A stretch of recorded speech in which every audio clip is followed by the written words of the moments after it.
on housing, the housing situation is a complicated one, and you can see that's a place where rates are really having a significant effect. Ultimately, the best thing we can do for the housing market is to bring inflation down so that we can bring rates down so that the housing market can continue to normalize. There will still be a national housing shortage, as there was before the pandemic. There will still be one, but the distortions that we see now with lock-ins and things like that, low mortgages. In terms of banks, the banking system has been, solid, strong, well-capitalized, lending. We've seen good performance by the banks. We had the turmoil early last year, but banks have been focusing on bringing up their liquidity, bringing up their capital, and having risk management plans in place. So the banking system, seems to be in good shape. Chair Powell. So I want to go back to jobs and the consumer. The last jobs report showed that over the past year, 634,000 more people took multiple jobs. That's up 8.2%. And since January of 2021, we've seen prices rise 19%. So people are using their credit cards to pay for their lifestyle. What pressure points will signal to you that the slowing economy could maybe break companies in terms of hiring or break the consumer in terms of spending? So, we monitor all the things you mentioned and more. What we're seeing is basically spending was going up faster than disposable income during big parts of last year. And so what that you'd expect to see is people spending more on their credit cards. That has been happening. Credit card balances have been going up. Credit card defaults have been going up. They're not at high levels. Remember that after the pandemic, people were cooped up. They couldn't spend money. They couldn't go out to spend money. They could spend money from home, but households were in very, very strong, historically strong financial shape. They've now worked off a lot of that. So we're watching that carefully. And, what do we see? That's what we see. We see the same data that everybody else sees, but you've still got household sector that's in pretty good shape. But nonetheless, it's not in the kind of shape it was in a year or two ago. And we're carefully watching that. So how close then are we to that point where the consumer can't continue to spend as it's spending, or companies can't hire like they're hiring? Consumer spending is still growing. It's not growing at the pace it was growing at a year or so ago, but it's still growing solidly. And by the way, other parts of the economy are picking up. Spending on equipment and intangibles has picked up quite a bit in the wake of all the construction that we saw of new tech plants. So overall, the economy is exhibiting solid growth, and something around 2%, which is a good pace of growth for the U.S. economy. But you're right though. We do see the same thing other people see, which is increasing financial pressures on more lower income people, and the best thing we can do is to foster a very strong jobs economy, which we think we have done. Ultimately, to get inflation under control, because those people experience inflation, very directly, very painfully, and once we get inflation under control, rates can come down, which will also improve things. I don't think anyone has a definitive answer why people are not as happy about the economy as they might be, and we don't tell people how they should think or feel about the economy. That's not our job. People experience what they experience. All I can tell you is what the data show, which is we've got an economy that's growing at a solid pace. We've got a very strong labor market with unemployment at 4%. It's been a long time since we've had, a long stretch of time with unemployment at or below 4%. Very long time. We had a period of high inflation. Inflation has come down really significantly, and we're doing everything we can to bring that inflationary episode fully to a halt and fully restore price. These are so close for me. These are very close calls, but we asked them to write down the most likely one, so they do. And I think as you've said, there's 15 of the 19 are kind of clustered around one or two. So I think I would look at all. I look at all of them as plausible, but I'd look at I think that does tell you kind of what the committee thinks. But what everyone agrees on is it's going to be data dependent. No one brings to this or takes away from it that is on the committee a really strong commitment to a particular rate path. It's actually just their forecast, and it's a combination of their forecast and their own reaction function. But again, everyone would say that this is very data dependent, and I don't hold it with high confidence. And I think if you're looking for and don't really think that they're not trying to send a strong signal that this is what I think is the right thing. It's just what they think at a given moment in time, subject to data. In terms of future meetings, we haven't, we don't make decisions about future. Core PCE is now forecast to be 2.8% by the year end. It's already 2.75, and after today's number, there were several forecasts on the street that it would be 2.6 at the end of this month. Does that tell you that the average official expects no further progress in inflation, and in fact that it's going to get worse? And if you have this wrong, doesn't it mean that you could have wrong the outlook for rates there? Yeah, so what's going on there is that we had very low readings in the second half of last year, June through December, really. And we're now lapping those. So as you go through the 12-month window, a very low reading drops out and a new reading comes in. The new reading gets added to the 12-month window. So it's just a slight element of conservatism that we're assuming a certain level of incoming monthly PCE and core PCE numbers. We're assuming, a good but not great numbers. And if you put that on top of where we are now, you get a very slight increase in the 12-month reading. Now, do we have high confidence that that's right? No, it's just a kind of conservative way for forecasting things. If we were to get more readings like today's reading, then of course that wouldn't be the case. So it's just a forecasting device. I think. Let me say that we welcome today's reading and hope for more like that. But if it comes in, just to follow up, it comes in the way you forecast it, it would seem strange for you to be cutting rates at all in context of a rising core PCE. Thank you. Yeah, no, I mean, I think what we've said is that we don't think it'll be appropriate to reduce rates and begin to loosen policy until we have more confidence that inflation is moving back down to 2% on a sustainable basis. And that's the test we've applied. I don't know that this rules that in or out. I mean, really, it's a forecast, a fairly conservative forecast, month by month, that would lead to slightly higher, 12 months rates by the end of the year. If we get, better ratings than that, then you will see that come down or remain the same. If you're at 2.6, 2.7, that's a really good place to be. Welcome to the Crypto Teacher. And I come back with that video just to make you think. Don't forget to like and subscribe to the channel. And make sure you join the Patrons. If you're not a part of the Patrons, make sure you're hitting the Cash App. And guys, we had Jerome Powell in the house. And you couldn't help but to feel sorry for him because there's nowhere to run. There's nowhere to hide, especially if you understand what's going on. And he talks about the housing market, have to bring down inflation in order to bring down rates. And who's keeping this inflation so hot? That's right, these big corporations. Remember, a handful of companies own everything. The same way they raised prices over these last 4 years, they can drop prices. Only thing they're trying to do is squeeze everyone out. The small businesses, the small banks, and then we're going to go through hyper deflation due to the digital economy. And remember, the Crypto Teacher told you. And then Jerome Powell talked about a housing shortage. I don't see it. It's an affordability housing shortage. The millennials can't even afford to buy a home. But that's the reason why we see the government pushing affordable homes.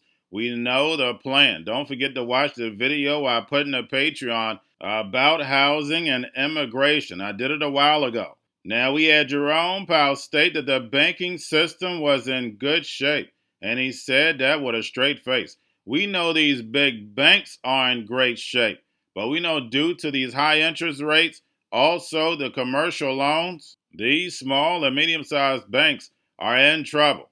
But remember, this was planned 10 years ago. These small and medium-sized banks are going to fail, which that's going to trickle down to small business.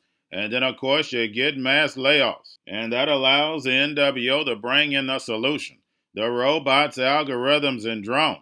And Jerome Powell states that credit cards are not at high levels. $2 trillion in debt. Delinquencies are rising. And the government gave out those stimulus checks, and they've taken 100 times back with all this inflation. That's why you never, ever accept anything free from the government. And we had Jerome Powell being honest. He basically said he doesn't care what the consumer feels. The Fed has a goal, and we know that goal is the fourth industrial revolution. And what does the Fed always say? They're data dependent, because you can always manipulate the data. And remember, the crypto teacher told you, because he knows when it comes to the NWO, it's all planned out. You have a wonderful day. My colleagues and I remain squarely focused on achieving our dual mandate goals of maximum employment and stable prices for the benefit of the American people. Our economy has made considerable progress toward both goals over the past 2 years. The labor market has come into better balance, with continued strong job gains and a low unemployment rate. Inflation has eased substantially from a peak of 7% to 2.7%, but is still too high. We are strongly committed to returning inflation to our 2% goal in support of a strong economy that benefits everyone. Today, the FOMC decided to leave our policy interest rate unchanged and to continue to reduce our securities holdings. We are maintaining our restrictive stance of monetary policy in order to keep demand in line with supply and reduce inflationary pressures. I'll have more to say about monetary policy after briefly reviewing economic developments. Recent indicators suggest that economic activity has continued to expand at a solid pace. Although GDP growth moderated from 3.4% in the fourth quarter of last year to 1.3% in the first quarter, private domestic final purchases, which excludes inventory investment, government spending, and net exports, and usually sends a clearer signal on underlying demand, grew at 2.8% in the first quarter, nearly as strong as the second half of 2023. Growth of consumer spending has slowed from last year's robust pace, but remains solid. And investment in equipment and intangibles has picked up from its anemic pace last year. Improving supply conditions have supported resilient demand and the strong performance of the U.S. economy over the past year. In our summary of economic projections, committee participants generally expect GDP growth to slow from last year's pace, with a median projection of 2.1% this year and 2.0% over the next 2 years. In the labor market, supply and demand conditions have come into better balance. Payroll job gains averaged 218,000 jobs per month in April and May, a pace that is still strong, but a bit below that seen in the first quarter. The unemployment rate ticked up, but remains low at 4%. Strong job creation over the past couple of years has been accompanied by an increase in the supply of workers, reflecting increases in participation among individuals aged 25 to 54 years and a continued strong pace of immigration. Nominal wage growth has eased over the past year, and the jobs to workers gap has narrowed. Overall, a broad set of indicators suggests that conditions in the labor market have returned to about where they stood on the eve of the pandemic, relatively tight but not overheated. FOMC participants expect labor market strength to continue. The median unemployment rate projection in the SEP is 4.0% at the end of this year and 4.2% at the end of next year. Inflation has eased notably over the past 2 years, but remains above our longer-run goal of 2%. Total PCE prices rose 2.7% over the 12 months ending in April. Excluding the volatile food and energy categories, core PCE prices rose 2.8%. The Consumer Price Index, which came out this morning and tends to run higher than the PCE price index, rose 3.3% over the 12 months ending in May, and the core CPI rose 3.4%. The inflation data received earlier this year were higher than expected, though more recent monthly readings have eased somewhat. Longer-term inflation expectations appear to remain well anchored, as reflected in a broad range of surveys of households and businesses and forecasters, as well as measures from financial markets. The median projection in the SEP for total PCE inflation is 2.6% this year, 2.3% next year, and 2.0% in 2026. My colleagues and I are acutely aware that high inflation imposes significant hardship as it erodes purchasing power, especially for those least able to meet the higher costs of essentials like food, housing, and transportation. Our monetary policy actions are guided by our dual mandate to promote maximum employment and stable prices for the American people. In support of these goals, the committee decided at today's meeting to maintain the target range for the federal funds rate at 5.25% to 5.5% and to continue reducing our securities holdings. As labor market tightness has eased and inflation has declined over the past year, the risks to achieving our employment and inflation goals have moved toward better balance. The economic outlook is uncertain, however, and we remain highly attentive to inflation risks. We've stated that we do not expect it will be appropriate to reduce the target range for the federal funds rate until we have gained greater confidence that inflation is moving sustainably toward 2%. So far this year, the data have not given us that greater confidence. The most recent inflation readings have been more favorable than earlier in the year, however, and there has been modest further progress toward our inflation objective. We'll need to see more good data to bolster our confidence that inflation is moving sustainably toward 2%. We know that reducing policy restraint too soon or too much could result in a reversal of the progress that we've seen on inflation. At the same time, reducing policy restraint too late or too little could unduly weaken economic activity and employment. In considering any adjustments to the target range for the federal funds rate, the committee will carefully assess incoming data, the evolving outlook, and the balance of risks. In our SCP, FOMC participants wrote down their individual assessments of an appropriate path for the federal funds rate, based on what each participant judges to be the most likely scenario going forward. If the economy evolves as expected, the median participant projects that the appropriate level of the federal funds rate will be 5.1% at the end of this year, 4.1% at the end of 2025, and 3.1% at the end of 2026. But these projections are not a committee plan or any kind of a decision. As the economy evolves, assessments of the appropriate policy path will adjust in order to best promote our maximum employment and price stability goals. If the economy remains solid and inflation persists, we're prepared to maintain the current target range for the federal funds rate as long as appropriate. If the labor market were to weaken unexpectedly, or if inflation were to fall more quickly than anticipated, we're prepared to respond. Policy is well positioned to deal with the risks and uncertainties that we face in pursuing both sides of our dual mandate. We'll continue to make our decisions meeting by meeting, based on the totality of the data and its implications for the outlook and the balance of risks. The Fed has been assigned two goals for monetary policy: maximum employment and stable prices. We remain committed to bringing inflation back down to our 2% goal and to keeping longer-term inflation expectations well anchored. Restoring price stability is essential to achieving maximum employment and stable prices over the long run. Our success in delivering on these goals matters to all Americans.